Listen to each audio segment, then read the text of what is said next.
اعوذ باللہ من الشیطان الرجیم بسم اللہ الرحمن الرحیم وبہ نستعین۔ ناظرین السلام علیکم ورحمۃ اللہ وبرکاتہ۔ اس وقت جو سب کے دلوں میں درد پایا جا رہا ہے اور تمام آنکھیں اشک بار ہے، وہ پارا چنار میں جاری شیعہ نسل کشی کو دیکھتے ہوئے، جہاں پر ظلم و بربریت کی انتہا ہو گئی ہے۔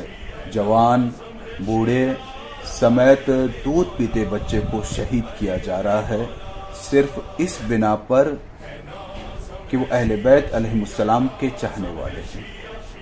اس ظلم اور بربریت کے خلاف خاموش رہنا اب ممکن نہیں ہے، کیونکہ ظلم کے خلاف آواز بلند کرنا اہل بیت علیہ السلام کی سیرت رہی ہے، اور اسی سیرت کو برقرار رکھتے ہوئے ممرہ میں 1 دسمبر شام 7 بجے احتجاجی جلوس اور کینڈل مارچ کا انعقاد کیا گیا ہے، جو محمدی امام باڑہ انن کولی واڑہ سے نکلے گا اور امبیڈکر چوک ممرہ پولیس اسٹیشن تک جائے گا۔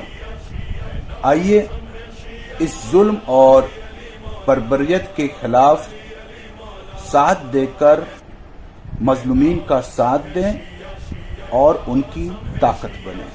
وآخر دعوانا ان الحمدللہ رب العالمین۔